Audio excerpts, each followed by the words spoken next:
भारत पाकिस्तान सीमा के नजदीक अमृतसर से सिर्फ 2 घंटे के फासले पर फिरोज शाह तुगलक द्वारा बसाया हुआ शहर है फिरोजपुर। सतलुज नदी के पास बसा ये ऐतिहासिक जिला शहीदों की धरती के नाम से भी मशहूर है। यहीं के 2 भाई चंदन और अनमोल अपने बाप दादा की पुश्तैनी काम को नए सिरे से शुरू करने के इरादे से दिल्ली छोड़कर फिरोजपुर आ गए। तो आखिर गुरजीत जी ने हमें अपनी पुश्तैनी जमीन दे ही दी। हम पहुंचे उस जमीन का मुआयना करने लगभग 4:30 बजे। गुरजीत कौर जी, आपने पेमेंट के लिए 3 किस्तों की मोहलत देके बड़ा एहसान किया जी हम पर। एहसान कैसा जी, कोई गल नहीं।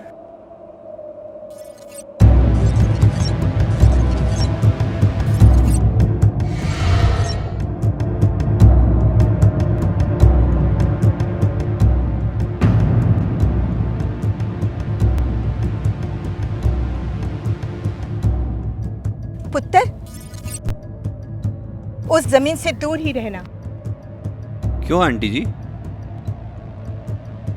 उस तरफ की सारी जमीन दान की जा चुकी है।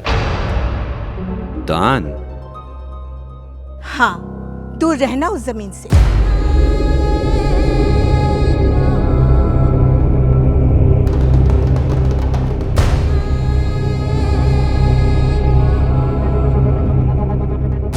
अच्छा, सत श्री अकाल जी।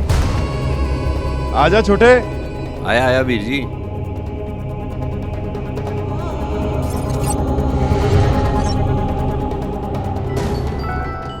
पाँच एकड़ जमीन खरीदने पे 1 एकड़ तो फ्री बनता है बॉस। काहे का दान, इसे तो अपना ही समझो।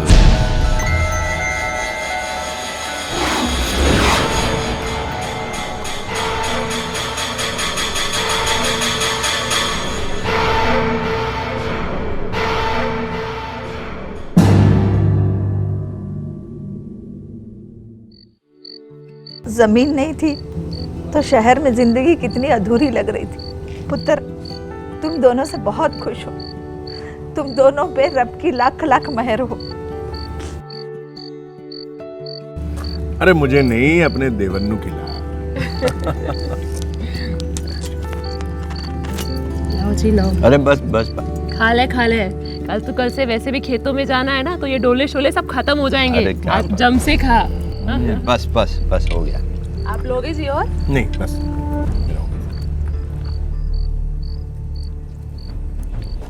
छोटे, दिल्ली वाली पार्टी का फोन आया से। अच्छा, क्या कह रहे थे? बुलाया है पैसे देने के लिए। मैं चला जाऊं? नहीं, तू यहीं रुक, मैं जाकर के निपटा के आता हूँ। 4-5 दिन संभाल लेगा ना तू? अरे बेफिक्र हो, मैं यहाँ सब संभाल लूंगा। चल यार, मेरा हो गया।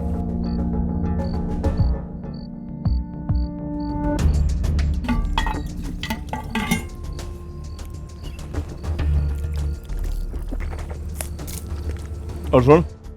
हाँ जी। उस वाली जमीन में बिल्कुल हाथ मत लगाना। गुरजीत कौर जी ने मना किया है ना। अब उन्होंने मना किया तो कोई ना कोई कारण तो होगा ही यार। और वो तेरी क्या पॉलिसी है, बाई 1 गेट 1 फ्री वाली, उसको इसमें लागू मत करना, समझ गया ना? क्या वीर जी आप भी।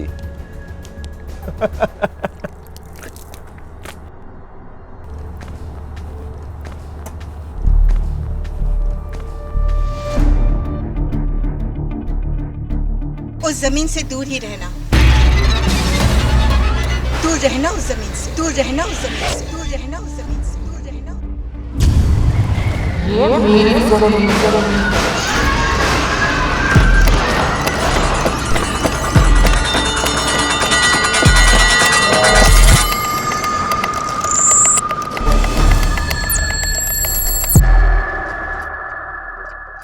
मैं डेली खेत पर जाता था। सफाई का काम चल रहा था, मगर मेरी नजर बार बार खेत के उस टुकड़े पर जा रही थी। अगले दिन अनमोल वीर जी दिल्ली के लिए रवाना हुए और मैं सीधे खेत पर पहुंच गया।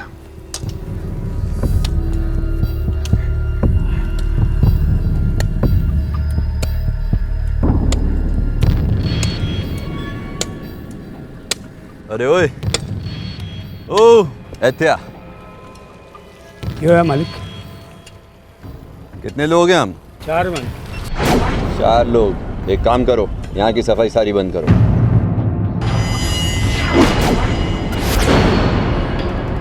बाउंड्री तोड़ो और उधर की सफाई चालू करो।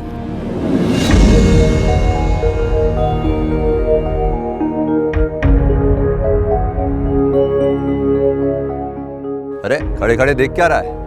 एक्स्ट्रा रोकड़ा दूंगा। चल फटाफट चालू कर। साहब उत्थे कोई नहीं जाता। बड़े मालिक ने भी कहा था। अरे मैं भी तो साहब हूं, जो कह रहा हूं वो कर। चल चल सबको ले, चलो चलो।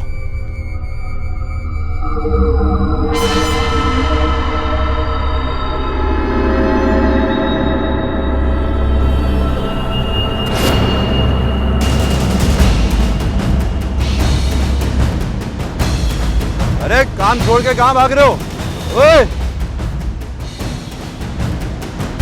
अबे साले काम चोर कहीं के।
पहले तो गर्मी और धूप की वजह से मुझे चक्कर आ गया, पर काफ़ी टाइम बाद जब मेरी आंख खुली तब एक चौंकाने वाली चीज़ नज़र आई।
उस वक्त जो भी हो रहा था मुझे डर नहीं लग रहा था। मुझे लगा ड्रिंक करने की वजह से ऐसा हो रहा है। मैं घर चला गया।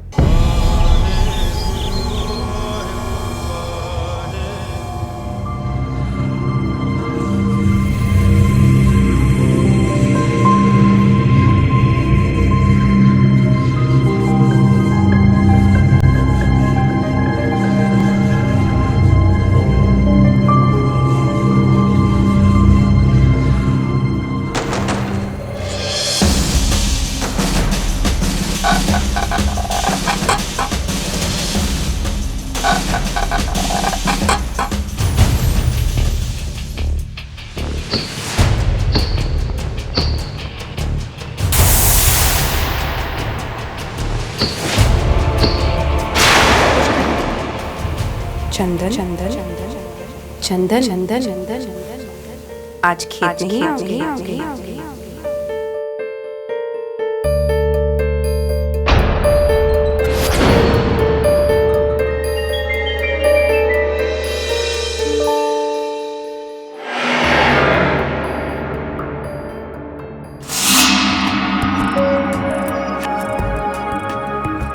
की गल बड़ा मुस्कुरा रहे, लगता सवेरे सवेरे बहुत ही सोहना सपना वेख्या। हाँ चल उठ, खेत नहीं जाना की?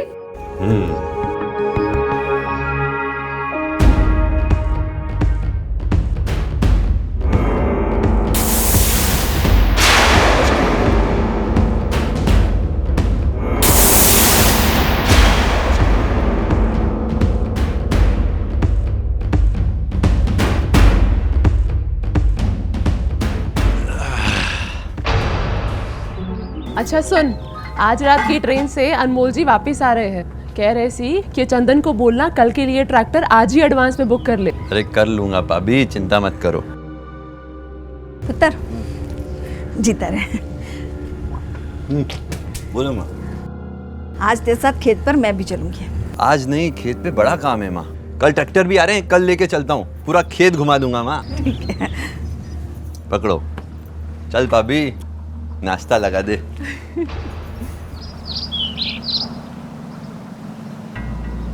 चंदन काम के लिए इतने जोश में नजर आए, ये मेरे और माँ जी हम दोनों के लिए हैरानी की बात थी। पर मैं सोच भी नहीं सकती थी कि चंदन हैरानी में नहीं परेशानी में पड़ने वाला है।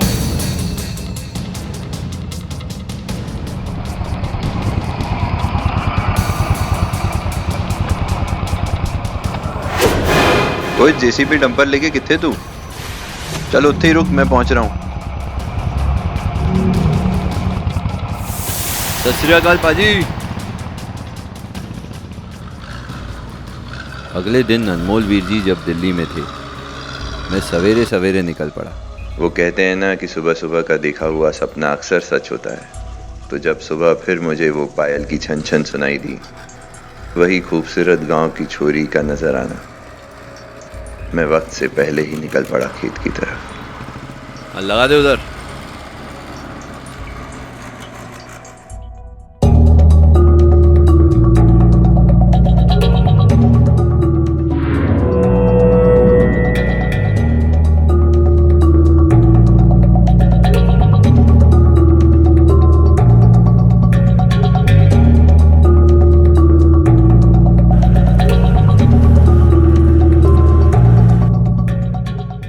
कहाँ चली गई साली?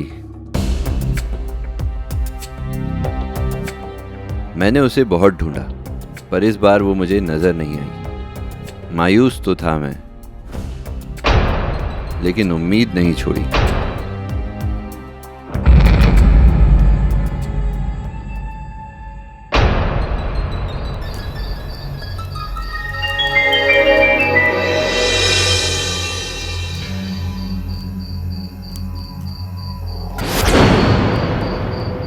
रात को जब मैं औजारों की मरम्मत कर रहा था, मुझे उसकी पायल की छन छन सुनाई दी।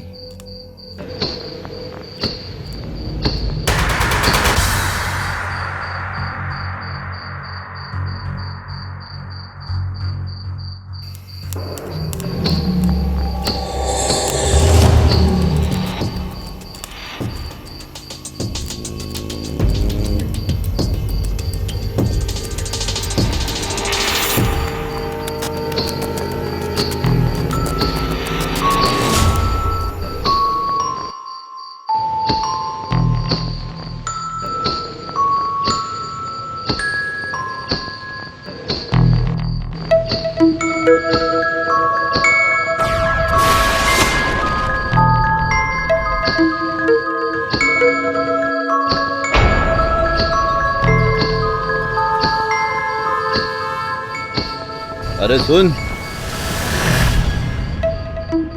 कहाँ चले गए थे कल तुम लोग? नाम क्या है तेरा?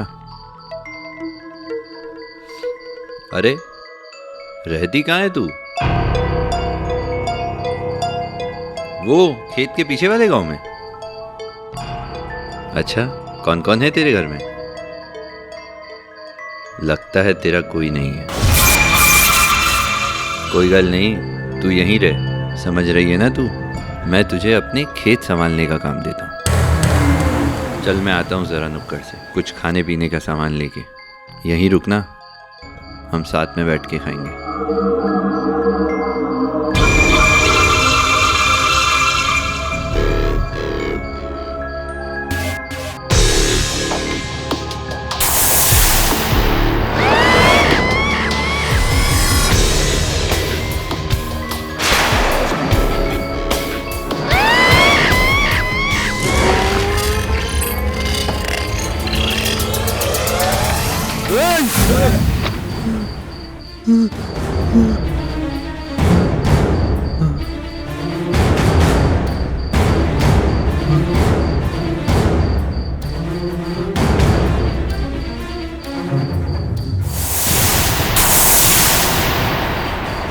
देखा तुमने? देखा तुमने? कोई भी नहीं है वहां। अपने आप गिरा ये। मरते मरते बचा मैं। अभी तो साहब मरते मरते बच गए। चाहिए कहीं नुक्कड़ की दुकान बंद ना हो जाए। शाम होते ही यहाँ की हवाएं अपना रुख बदल लेती है।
अरे यहाँ है तू?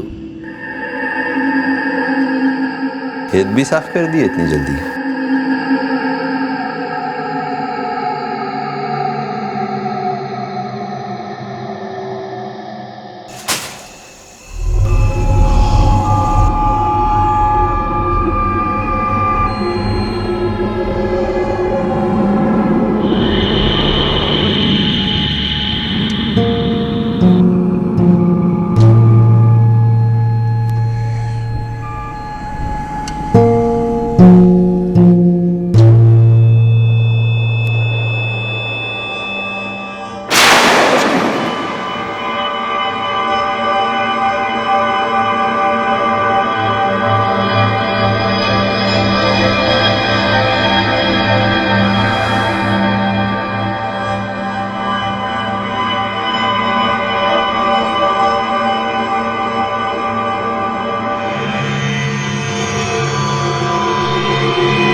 बचाओ बचाओ।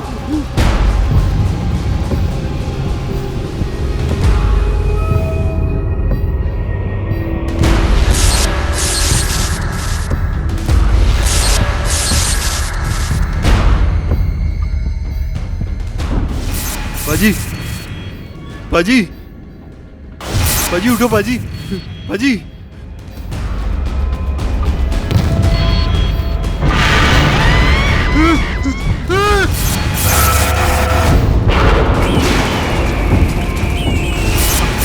बचाओ बचाओ। बहू बेटा, लगता है वो आ गया। पैरी पोना बेबे। जीता रे पुत्र। क्या बात है, इतनी रात को आप लोग बाहर बैठे हो और इतने परेशान क्यों लग रहे हो? वो क्या है जी, चंदन अभी तक खेत से लौटा नहीं है। तो फोन कर लेती, पता लग जाता कहाँ है वो। बहू ने कई बार कोशिश की, उसका मोबाइल बंद आ रहा है। दिन में 2-3 बार मेरी उससे बात हुई है, पर रात को अचानक मेरे फोन में उसका मिस कॉल आया और जब मैंने फोन देखा और मैंने उसे कॉल किया, तब से लेके अब तक उसका फोन बंद है। अनमोल, चंदन के साथ खेत में कुछ मेरा जीव बहुत घबरा रहा है। टेंशन ना लो। एक आपको तो पता है मुंडा थोड़ा बदमाश है। हाँ, एक काम कर, तू स्कूटर की चाबी ला और टॉर्च भी ले आना। जी। ये पकड़। अब मैं भी चलूं तेरे साथ पुत्र? अरे नहीं माँ, कोई टेंशन नहीं है। मैं चला जी? अरे मैं कह रहा कोई लोड नहीं, बैठो आराम से। वहां पहुंच के फोन जरूर करिए पुत्र। जी बेबे।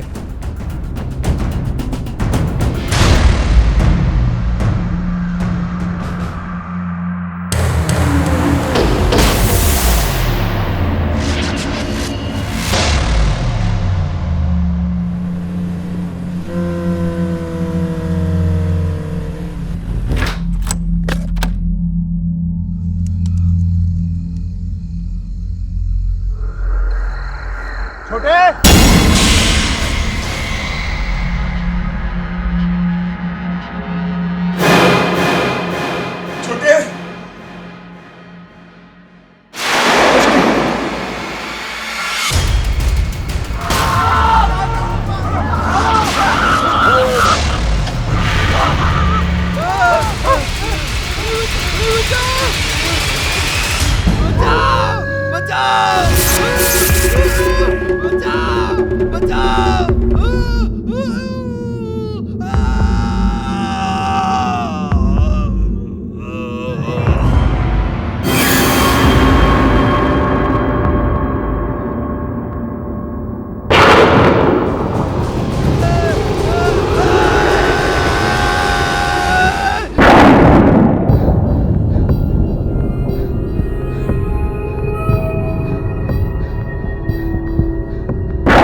ए छोटे छोटे, ए छोटे, क्या हो गया तुझे?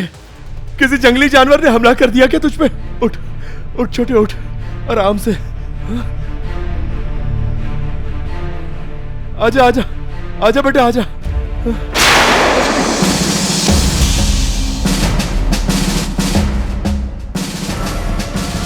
कार चल।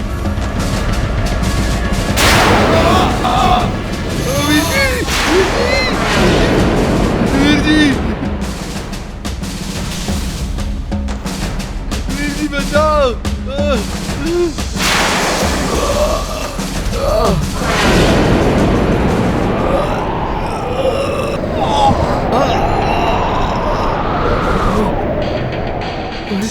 कितने गया छोटे?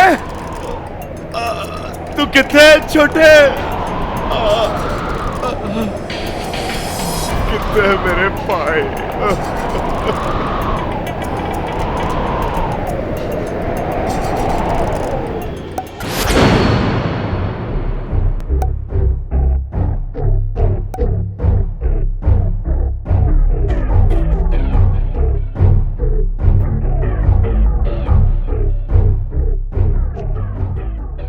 खून।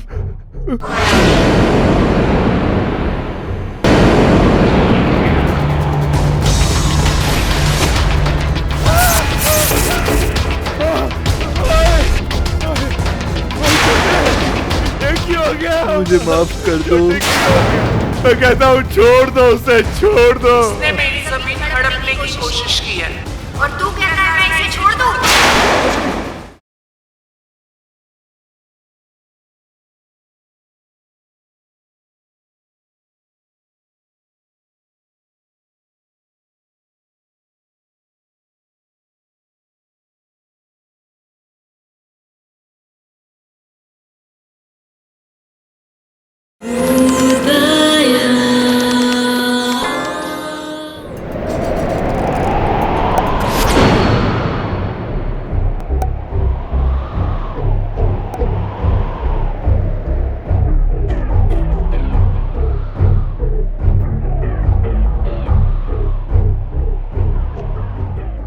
खून।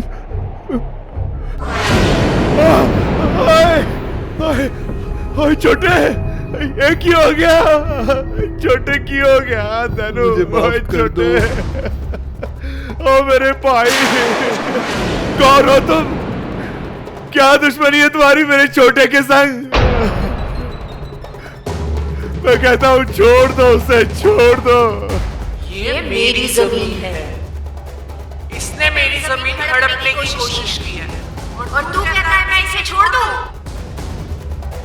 नहीं, मैं इसे माफ नहीं कर रहा, मैं इसे मार डालूंगी। मैं तुम्हारे आगे हाथ जोड़ता हूँ। अरे ये तो नादान है, इसके पास दिमाग नहीं है। वो तो आपकी जमीन हमारी जमीन के साथ जुड़ी हुई थी, तो उसे बस थोड़ा सा लालच आ गया। मैं कहता हूँ मेरे भाई को छोड़ दो, हम यहाँ से चले जाएंगे। मैं आपके आगे हाथ जोड़ता हूँ, मैं रब की सौ खाकर कहता हूँ हम यहाँ कभी लौट के नहीं आएंगे।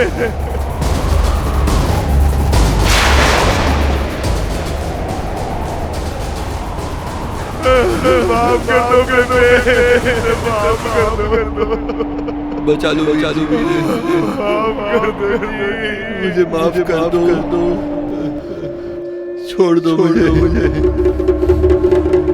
वाहिगुरु वाहिगुरु वाहिगुरु वाहिगुरु, छोड़ दो इसे, छोड़ दो जी, वाहिगुरु वाहिगुरु, छोड़ दो जी। मैं आपसे विनती करता हूँ, ये बच्चा है, ये तो बहुत नादान है, ये नादान है, ये बच्चा है, छोड़ इसे।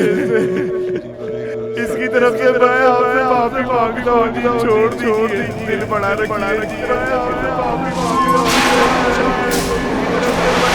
माफी मांगता हूँ।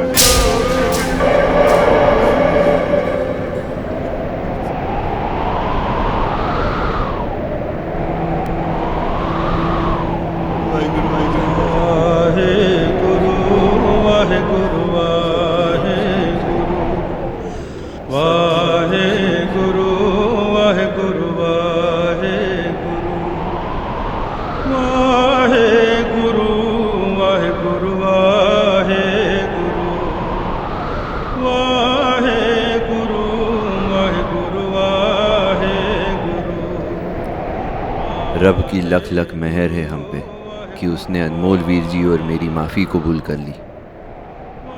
मैं सच में लालच में आ गया था, उसकी और उस ज़मीन की।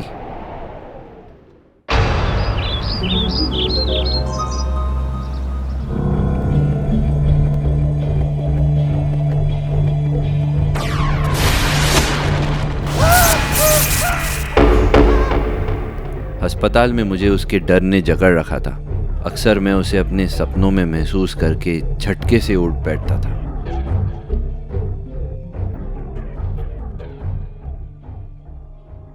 जब गुरजीत जी मुझसे मिलने आई, तब हमें उसकी असली कहानी का पता चला। बेटे, तुम्हारी लालच ने उसे जगा दिया। उसे किसे? वो तो कह रही थी कि जमीन की मालकिन वही है। उसकी जमीन आपने हड़प ली और उसकी सजा मेरे तेवर और मेरे परिवार को भुगतनी पड़ी।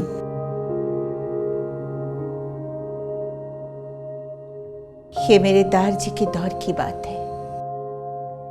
उसका नाम नीरू था। वो एक किसान की पत्नी थी। किसान को एक जानलेवा रोग लग गया। उसके इलाज में उसके घर, बर्तन, खेत सब बिक गए। फिर भी वो किसान न बच पाया।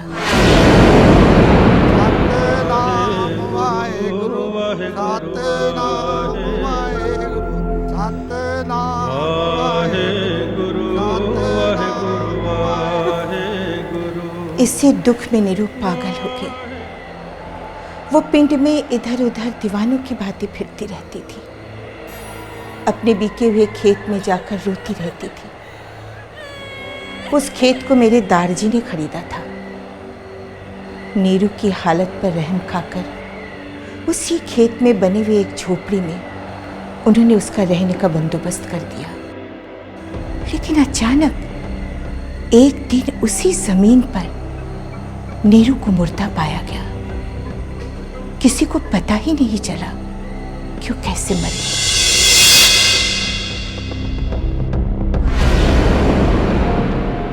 खेत के साथ जुड़े हुए उसके जज्बात को समझते हुए दारजी ने उसी खेत पर उसका दाह संस्कार कर दिया और ये ऐलान कर दिया कि उतनी जमीन पर कोई भी अपनी फसल ना उगाए और ना ही फावड़ा चलाए।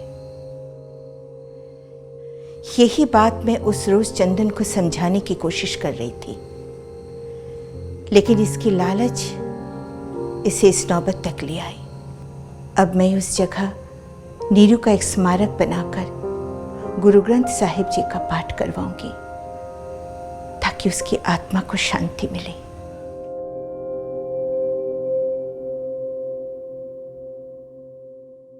कुछ लोग मरकर भी मरते नहीं। कहा जाता है कि कुछ आत्माएं ऐसी होती हैं जो मरने के बाद भी अपने शरीर से अटैच्ड होती हैं। चंदन ने जाने अनजाने में एक कब्र खोद डाली थी, जिसके कारण एक रूह, एक साया उसके पीछे पड़ गया था। चुड़ैल जो है एक ऐसी प्रेतात्मा है, या तो जैसे कोई स्त्री बच्चे को जन्म दे रही हो, जन्म काल में उसकी मृत्यु हो जाए, अथवा उसकी कोई हत्या कर दे, या किसी विशेष परिस्थितियों के अंतर्गत अपने को आग लगा ले। ऐसी स्थिति में जो स्त्री की आत्मा है वो प्रेत आत्मा चुड़ैल कहलाती है। चंदन के अंदर छिपे उस डर को बाहर निकालना अति आवश्यक था। इसके लिए हमने उसे ग्राउंडिंग, रूटिंग, सेंटरिंग, क्लेंजिंग जैसी कई प्रक्रियाएं सिखाई, जिनके द्वारा वो उस डर से आजाद हो सके और सदा के लिए उस आत्मा से भी। लालच और खाली पड़ी चीजों पर अपना हक जताने की आदत भारी पड़ जाती है, लेकिन यह आदत चंदन के लिए इतनी खतरनाक और भयानक साबित हुई कि चंदन और उस जैसे दूसरे बंदों के लिए सबक बन गई।